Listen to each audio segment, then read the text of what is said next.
కలుగునుగాక. దావీదు భక్తుడే ఈ మాట మాట్లాడుతూ, నిన్ను వెదికే వారందరూ ఉత్సహించి సంతోషిస్తారు నాయనా అని చెప్పి ప్రభువుని కీర్తిస్తూ ఉన్నారు. దేవుడిని వెదికేవారు అని చెప్పారంటే ఆదివారం సన్నిధానంలో దేవుని స్తుతించేవారే, ఆదివారం సన్నిధానంలో దేవుని వాక్యాన్ని ధ్యానించేవారే, దేవుని సన్నిధిలో భయభక్తితో ఆయన సన్నిధిని ప్రభువుని మహిమపరిచే ప్రతిబిడ్డ కూడా దేవుని వెదికేవారు అని చెప్పి గుర్తించవలసినటువంటి అవసరం ఉంది.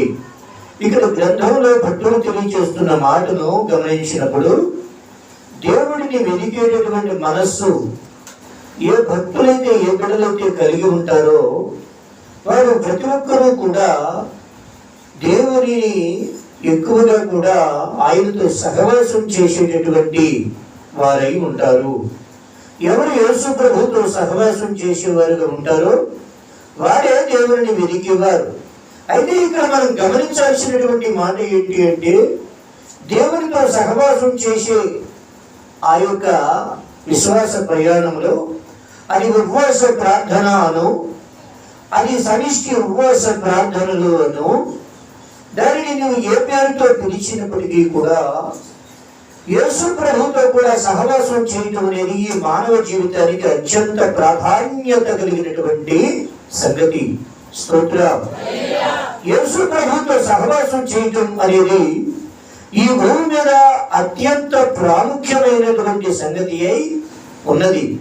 కనుక ఆయనతో సహవాసం చేయడానికి దేవుని మాట ఏమని చెబుతుంది అని అంటే, మనము దేవుని సన్నిధికి వచ్చేటప్పుడు, దేవుని ఆరాధించేటప్పుడు మన మనస్సు పూర్తిగా దేవుని మీదే కేంద్రీకరించబడినదిగా, దేవుని వాక్యాన్ని అది ధ్యానము చేసేటిదిగా, దేవుడు ఎక్కడ ఉన్నాడో, దేవుడు ఏమై ఉన్నాడో, నేను దేవుని సన్నిధిలో ఏమై ఉన్నానో అనేటటువంటి ఒక ఆలోచనాత్మకమైనటువంటి ధ్యాన హృదయంతో కనుక యేసు ప్రభు పాదాలు పట్టడం చేతనైతే నిశ్చయంగా ఖచ్చితంగా ఆయన దూరముగా ఉండే దేవుడు స్తోత్రం. ఆయన సమీపంగా ఉండే దేవుడు. ఎంత సమీపంగా ఉంటాడు అంటే, ఆశ్చర్యకరుడు అన్న ఒక మాట మాట్లాడిన తరువాతే ఇంకొక మాట చెప్పడానికి నీవు సిద్ధమవుతూ వస్తావు. దేవునికి స్తోత్రం. ఆయన ఆశ్చర్యకరుడు అన్న తరువాత ఇంకొక మాట చెప్పడానికి నీవు సిద్ధపడగలుగుతూ వస్తావు. కాబట్టి అంటే ఎందుకు దేవుడు ఆశ్చర్యకరుడు అంటే ఆయన కార్యాలు అలా ఉంటాయి. నా దగ్గర ఏమి యోగ్యత ఉందని నీవు నన్ను ఇలా దర్శించవచ్చావు అని అడిగితే, మరి నన్ను పిలిచినావు కదా నువ్వు అని అంటారు ఆయన. స్తోత్రం. ఏం చేసావు నువ్వు? ఎవరిని పిలిచావు? ఎవరిని పిలిచావు చెప్పాలి.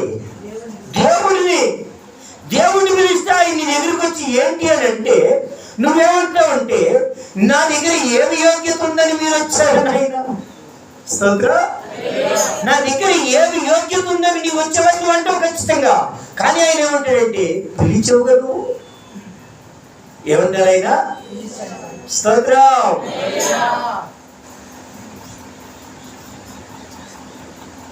అంటే దేవుడు ఆయనతో సహవాసం చేసే వారితో ఆయన మాట్లాడతాడు. నేనేమంటున్నానంటే, నీవు రెల్లులాగా ఉంటే ఆయన నిన్ను రాతిలాగా చేస్తాడని అంటున్నాను. నీవు సీమానుగా వస్తే ఆయన నిన్ను పేతులాగా మారుస్తాడని అంటున్నాను. రెల్లు నాకు తెల్లో, రాయి నాకు తెల్లంటే మధ్యలో నువ్వెవరని కూడా అడుగుతున్నావు. దేవునికి స్తోత్రం. రెల్లు నాకొద్దు, రాయి నాకొద్దు అని అంటే మాత్రం నేను తిట్టేసేస్తా. దేవునికి స్తోత్రం. భయంకరంగా తిట్టేసేస్తా నేను. నువ్వు రెల్లులాగా వస్తే ఆయన నిన్ను రాతిలాగా మార్చేస్తా. అంటే ఆయనతో సహవాసం చేసేటప్పుడు ప్రభు ఏమంటున్నారంటే, నేను నిన్ను దర్శిస్తాను. ఏమంటారు చెప్పండి? నేను నిన్ను దర్శించేటప్పుడు కనుక నువ్వు చాలా జాగ్రత్తగా కుడికి కానీ ఎడమకు కానీ చూడక నేరుగా నడిస్తే నీకు వచ్చే దీవెన గొప్ప దీవెన. స్తోత్రం. అది నీ తరతరాలకు నిలిచిపోయే దీవెన. నువ్వు కుడికి చూడకూడదు, చెప్పాలి, ఎడమకు చిన్నగా నడవాలి, ఇదే దారి దీనిలో నడువుము అని చెప్పిన దేవుని మాట నీ మనసులో, అది నీ హృదయంలో రాయబడితే శాసనలాగా తిన్నగానే చూస్తావు. కొన్ని చూసారు వెనక్కి, ఎడమ చూసారు, ఈ అయ్యగారు వచ్చి ఏం చెప్పాడు, ఆ అయ్యగారు వచ్చి ఏం చెప్పాడు, దాంతో నీకెందుకప్ప, దాంతో నీకెందుకు, తిన్నగా చూడు. నువ్వు ఒక్కరికొక్కరిగా నడిస్తే ఈ అయ్యగారు ఎన్ని చెప్పాడేంటి, ఈ అయ్యగారు ఎన్ని చెప్పాడేంటి అని నువ్వు అనుకుంటావు. నువ్వు కిందగా చూస్తే అలా ఎలా కూడా అనుకోవాల్సిన అవసరమో లేదు. స్తోత్రం. ఆయనతో సహవాసం చేస్తే ఆయన ఏం చేస్తారంటే దర్శిస్తారు. ఆయనతో సహవాసం చేసినప్పుడు మనలను ఆయన దర్శిస్తారు. ఆయన దర్శనం పొందేటంత ఆసక్తి మనకు కావాలి. ఆయన యొక్క దర్శనం పొందేటంత ఆసక్తి మనకు ఏదో చేశానంటే చేసేళ్ళమ్మా, వచ్చానంటే వచ్చేళ్ళమ్మా అని అనుకోడు. స్తోత్రం. గట్టిగా ప్రభు పాదాలు పట్టాలి, గట్టిగా ప్రభు సన్నిధిని, హృదయాన్ని ఆయనకి అర్పించాలి. నువ్వు కేకేస్తున్నావంటే ఇంకొకరితో కాదు అన్నట్లుగా ఆయనకు వినిపించారా నీ స్వరమో చెప్పాలి. స్తోత్రం. అరణ్యంలో తప్పుకుపోయేవాడు ఆకాశంలో ఎగురుతున్న విమానానికి సంకేతం ఇచ్చి తన ప్రాణాన్ని కాపాడుకుంటాడు. డిస్కవరీ ఛానల్ ఎప్పుడైనా చూస్తే బేర్ గ్రిల్స్ అనే ఆయన అరణ్యంలో ఉండి ఆకాశంలో వెళ్ళే విమానానికి సంకేతం ఇచ్చి ఆ విమానానికి వెళ్తాడు. స్తోత్రం. నీవు కేక ఎత్తుగా వేస్తే ఆయన వస్తాడు. కేక ఎలా వేయాలి? మనం ఆయనతో సహవాసం చేసేటప్పుడు మన సహవాసం ఏమై ఉండాలి? పాస్టర్ గారు, అమ్మ ఏం పర్లేదు తల్లి, నీకు ఆశలు, నీకు తిరుగు మేలు చేస్తారు అన్న మాటతో సరిపెట్టుకుంటావా? చూడటంలే, సరే నీకోసం ప్రార్థన చేస్తాలే అని పాస్టర్ గారు మన గురించి అనాలి అన్నంత వరకే భక్తి చేద్దామా? లేక దైవ దర్శనం పొందే వరకు దేవుని పాదాలు పట్టగలిగిన ఓర్పు నీవు కలిగి ఉన్నావా? దేవ దర్శనం పొందే వరకు, దేవుని స్వరం వినే వరకు, ఆయన పాదాల వద్ద కనిపించాలనే ఓర్పు, ఆ సహనం, ఆ దీక్ష, ఆ పట్టుదల, ఆ ఆసక్తి, ఆ ఒలీవ గింజలను తెచ్చి దంచితే తప్ప నూనె ఎలా రాదో, నీ హృదయాన్ని దేవుని సన్నిధికి ఇచ్చి దాన్ని దంచబడితే తప్ప అది నూనెగా మార్చబడదు. గింజే. దేవ దర్శనం ఒక వ్యక్తికి కలిగితే ఈ మధ్యలో మానవుడు దేవునికి విరుద్ధంగా చేసే అనేక పొరపాట్ల వలన మానవునికి చుట్టుకునే శని పీడ, శాపపు పీడ తొలగిపోయేది ఇది నలగబట్టబడితేనే. స్తోత్రం. ఎప్పుడైతే నువ్వు మెత్తని పిండి వలె నలుగుగొట్టబడతావో, మెత్తని పిండి వలె నలుగుగొట్టబడతావో, అప్పుడు నీవు తైలంగా మార్చబడతావు. నీవు తైలంగా మార్చబడితే ఇంకేం కావాలి? నీ కుటుంబానికి నువ్వే ఔషధం. నువ్వు ఆ దిక్కు చూసి ఈ దిక్కు చూసి పర్లేదు, ఒక సంవత్సరానికి కావాల్సిన కృప పొందుకున్నాను అని నువ్వు ఎందుకు ఆ దొంగ ఎదురు చూపులు చూడాల్సిన అవసరం నీకు ఎందుకు ఉంటుంది? స్తోత్రం. ఏదో ఈ మనిషిని నేను ఈ విధమైన ప్రయత్నం చేశాను, ఈ పర్వాలేదు, కొంతకాలం ఈ బండి నడిచిపోద్ది, ఈ వ్యవహారాలు ఎందుకు నీకు? స్తోత్రం. నువ్వు గింజలు నువ్వు ధైర్యంగా మార్చబడకపోవడం వల్ల నీ శాపకు పీడ అది అలాగే ఉంటుంది.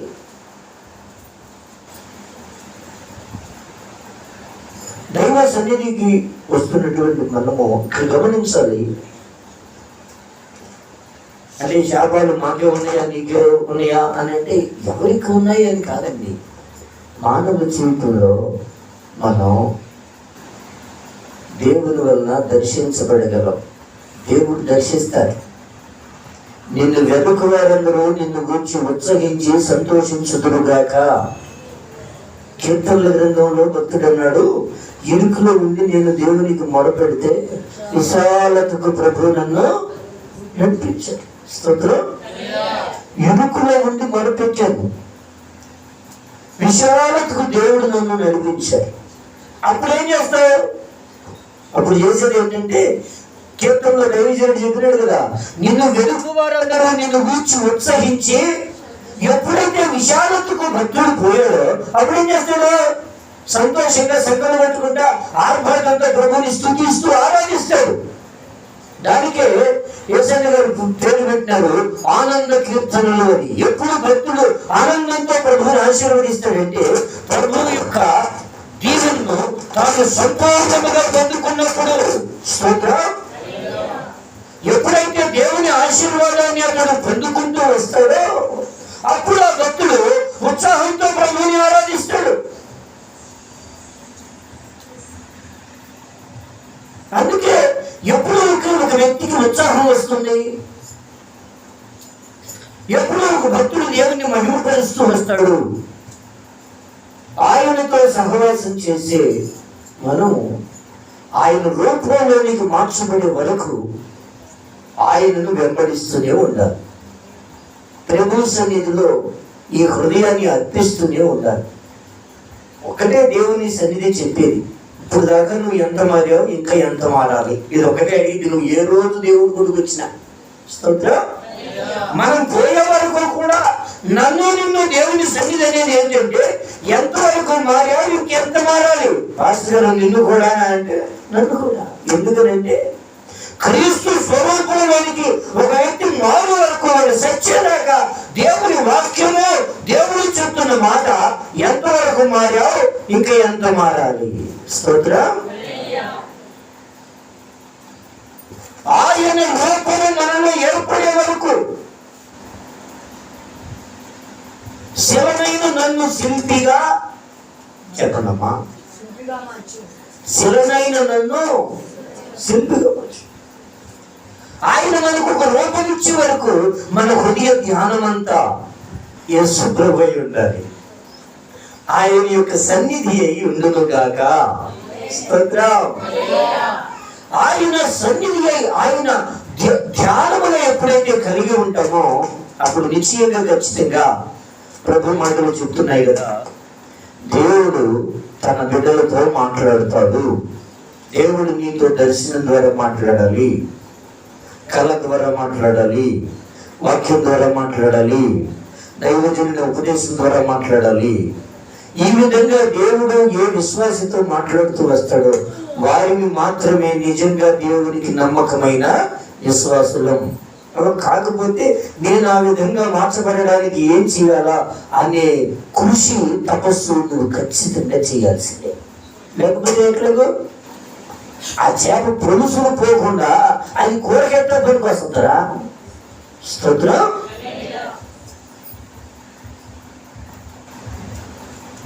దేవుని సన్నిధిలో మనం ఏదో ఒకటి ఆయన ఏం చేస్తున్నారు అంటే, క్రీస్తు సహవాసానికి మిమ్మల్ని పిలిచిన దేవుడు నమ్మదగిన వాడు. స్తోత్రం.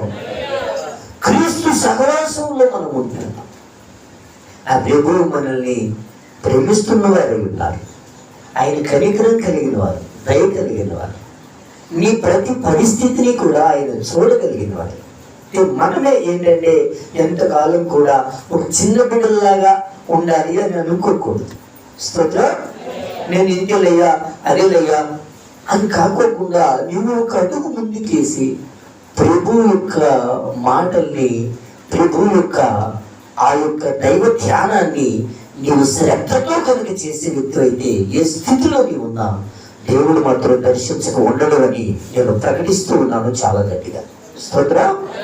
ఎందుకంటే ఆయన అబద్ధికుడు కాదు, అన్యాయస్తుడు కాదు. పొరపాటు నీలో నాలో ఉండి ఆ మహాదేవుడు మన దగ్గరికి రాకపోవడానికి కారణం మనం అబద్ధాలు ఆడుతున్నాం. పోయేది గుడికే, కానీ సరైన భక్తి చేయడానికి కాదు.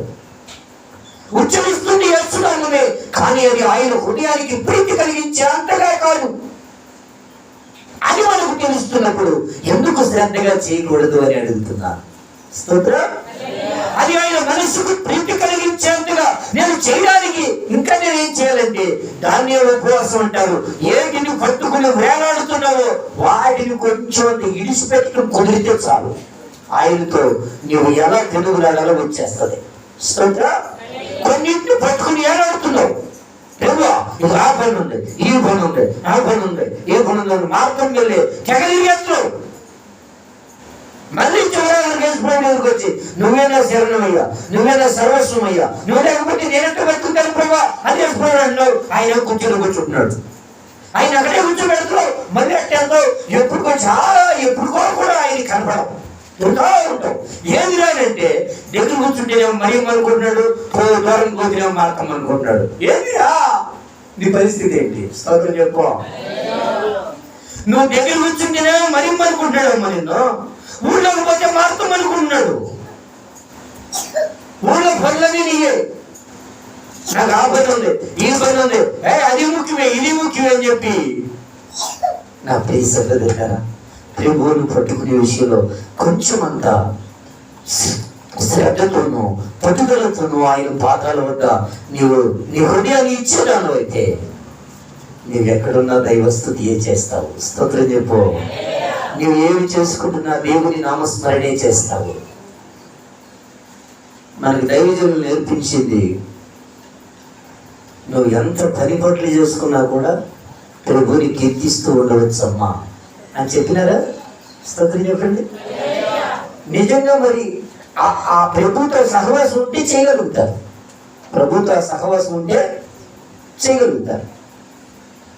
ఈ మధ్య కొంచెం ఏదో మందంగా ఉందయ్యా, ఈ మధ్య కొద్దిగా పెద్ద భక్తులాగా తయారైపోతున్నాం అయ్యా అనుకుంటే మరి ఆ పరిస్థితి వేరు. కానీ ప్రభుత్వం నిజంగా సహవాసం ఉంటే మాత్రం ఎప్పుడు ఏ పని చేస్తా ఉన్నా కూడా దైవ కీర్తన, దేవుని ధ్యానం అనేది హృదయంలో పెళ్ళుబుకుతూ రావాలి.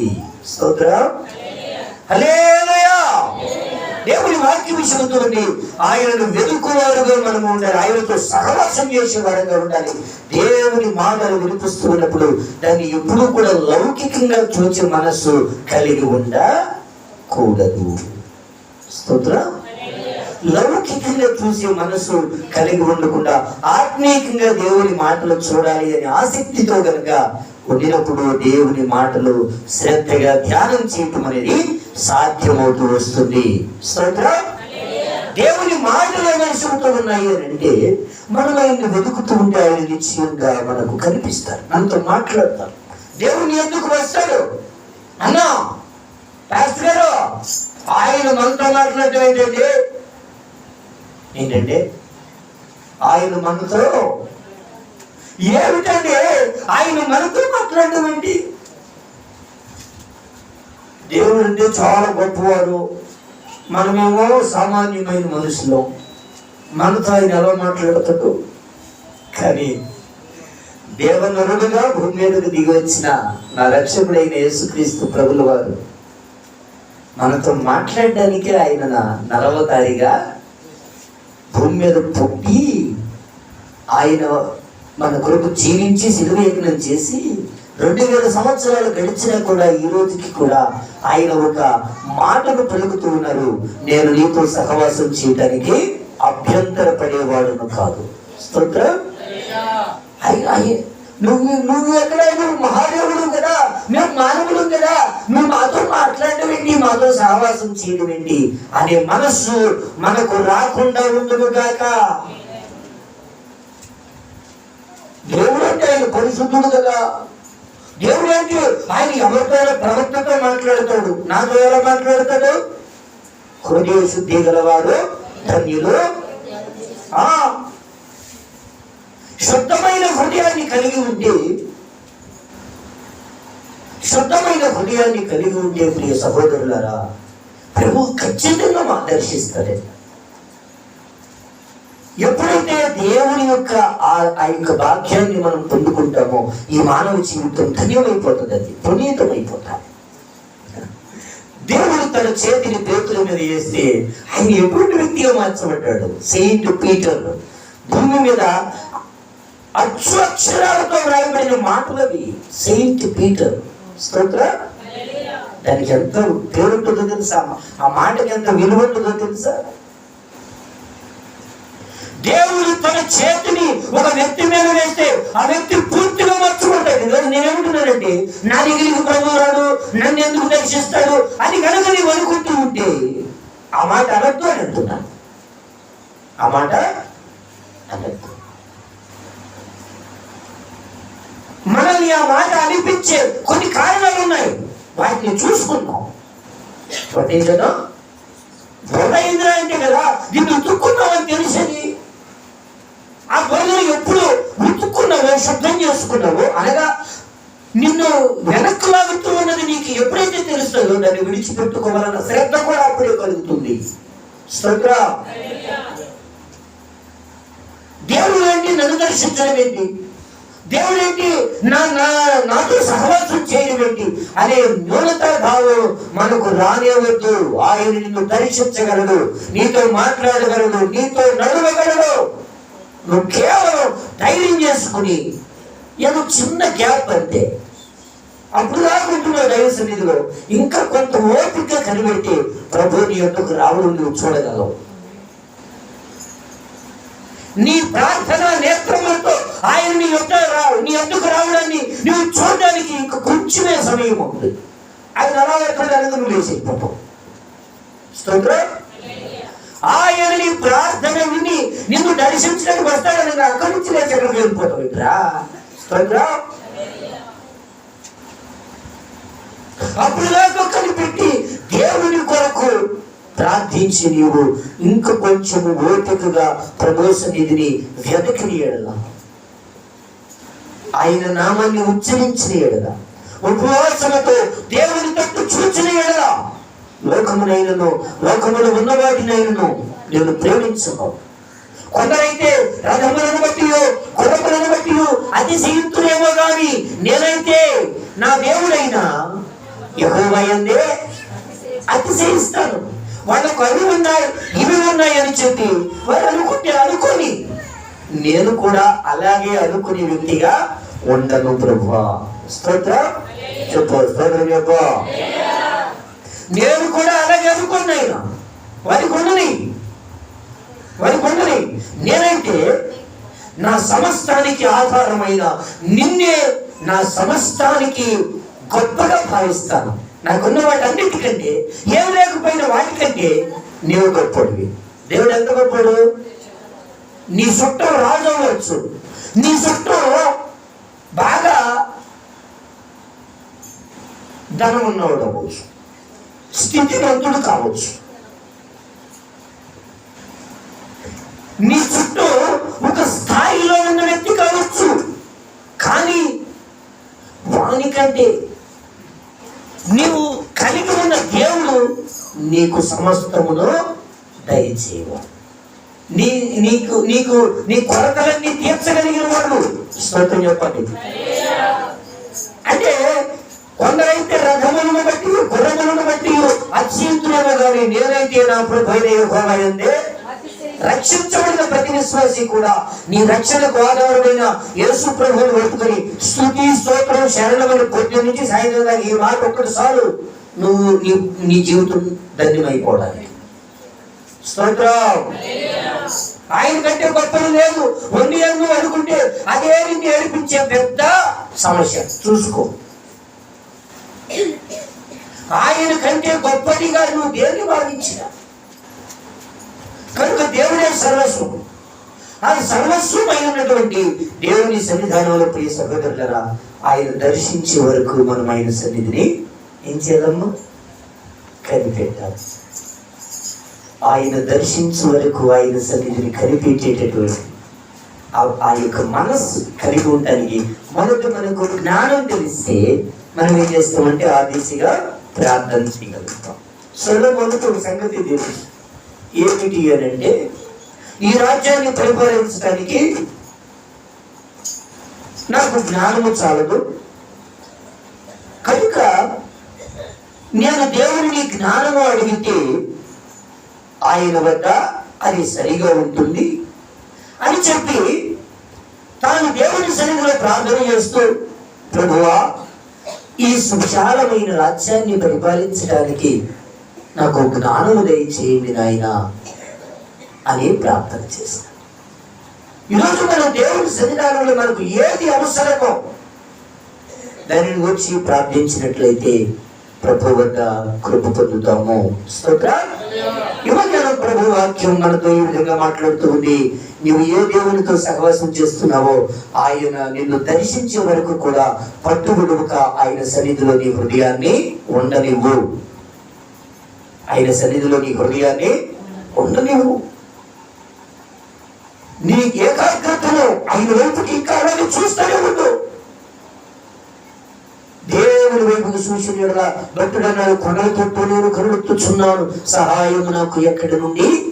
లోకంలో ఎన్నో ఊపులు ఉంటాయండి.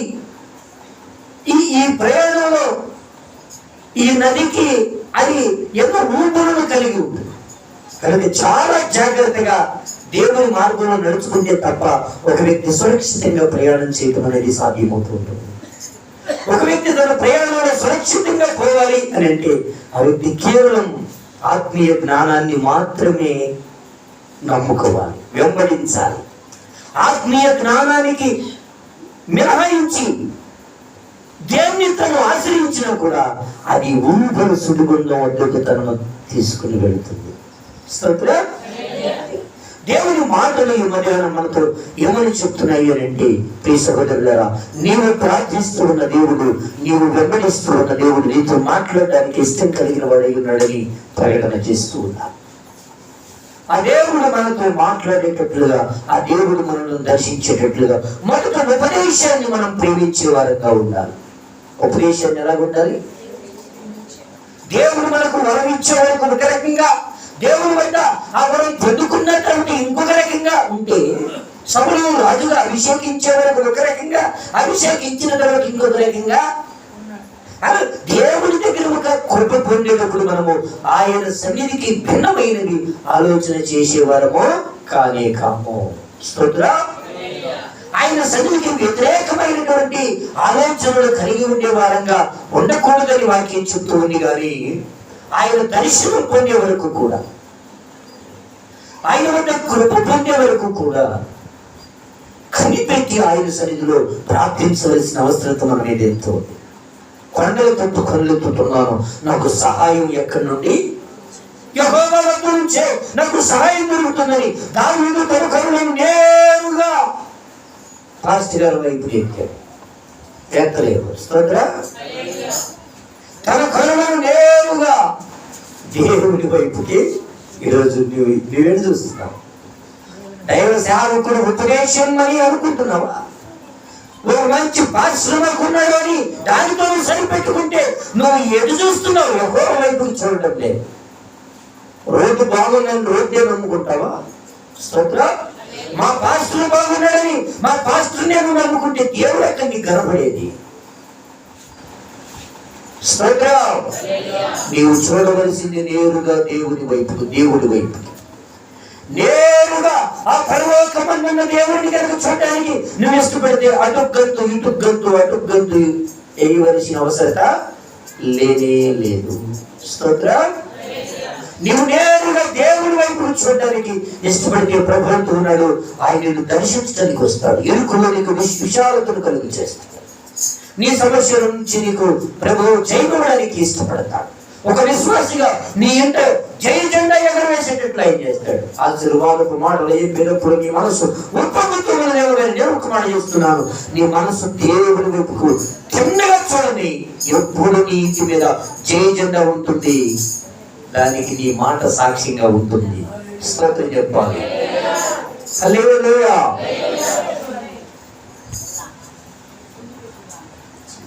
నేరుగా నీవు దేవుడి వైపు చూడు.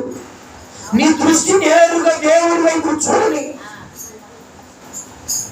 ఆయన మాట్లాడని దేవుడు కాదు, ఆయన దర్శించని దేవుడు కాదు. ఆయన ఖచ్చితంగా ఆయన సహవాసం చేసిండు. క్రీస్తు సహవాసానికి నేను పిలిచిన దేవుడు పట్టుదల కలిగి ఉండడం చాలు, ఆసక్తిని కలిగి ఉండడం చాలు. నేను చేయలేకపోతున్నానయ్యా ప్రార్థన. ఇటువంటి పరిస్థితుల్లో వేరుండొచ్చు, నేను ఉండొచ్చు. కానీ వాక్యం అంతా ఉంటుంది, నీవు ఆయన ఎదిగితే గనక నువ్వు సంతోషంగా ఉంటావు. నువ్వు ఆయన వెదిగితే కనుక నువ్వు సంతోషంగా ఉంటావు. కనుక దేవుని సన్నిధానంలో ప్రియ సహోదరులారా, ఆయన మనతో మాట్లాడే వరకు, ఆయన దర్శనం మనం పొందే వరకు, ఆయన వాక్యం మనకు స్పష్టంగా ప్రత్యక్షమయ్యే వరకు, జకర్యా దినములలో యెహోవా ప్రత్యక్షత రుచిగా పొందినట్లుగా నీవు కూడా దేవుని ప్రత్యక్షత పొందగలిగిన వ్యక్తివైతే ఈ మధ్యాహ్నం ధన్యురాలు ధన్యుడు అని తెలియజేస్తూ ఉన్నాను. స్తోత్రం. దేవుని వాక్యము మనకు స్పష్టంగా బోధించబడుతూ ఉంది అన్న ప్రత్యక్షత నీకు కలిగితే ఉత్సాహం నీకు ఎందుకు రాదు? ఉత్సవం నీలో ఎందుకు ఉండదు? దేవుని దర్శనం నీకు నిశ్చయంగా కలుగుతుంది. ఎక్కడ విశ్వాసం వృద్ధి అనేది జరుగుతుందో అక్కడ మహిమ కలిగిన కార్యాలు జరుగుతాయి. ఎక్కడ విశ్వాసం వృద్ధి అనేది జరుగుతుందో అక్కడ మహిమ కలిగిన కార్యాలు జరుగుతాయి. ఈ మధ్యాహ్నం దేవుడు నీతో చెప్తున్న మాట ఒకటి, నీ విశ్వాసాన్ని వృద్ధి పొందించుకోవడానికి దేవుడు తగినంత కృప చూపుతూ ఉన్నారు. నీవు ఆ యొక్క సన్నిధిని గుర్తించగలిగిన దానమైతే గొప్ప కార్యాలు పొందడం సుదూరం కాదు, అసాధ్యం కాదు. స్తోత్రం. ఏదో చిన్ని లోపం వల్ల నీవు గుర్తించలేకపోతున్నావు అంటే నీ విశ్వాసాన్ని వృద్ధి చేసుకోవడానికి దేవుడు చాలినంత కృప ఇస్తూ ఉన్నాడు. కాబట్టి మనం దేవుని సన్నిధిని సద్వినియోగం చేసుకునే వరంగా ఉండి ప్రభువుని వెతికేటటువంటి, ఆయన సన్నిధిని ఆయన కీర్తించేటటువంటి, దైవ కీర్తన చేస్తూ, దేవుని ప్రార్థన చేస్తూ, దేవుని వాక్యాన్ని ధ్యానం చేస్తూ అనేటటువంటి ఈ మూడు సంగతులను మనం గమనించుకున్నట్లయితే కీర్తన అనేది విశ్వాసానికి చాలా ప్రాముఖ్యమైనది. ప్రభువుని కీర్తించుట అనేది చాలా అవసరమైనది. అది మన అనుభవంలో నుంచి వచ్చేదిగా ఉన్నట్లుగా దేవుని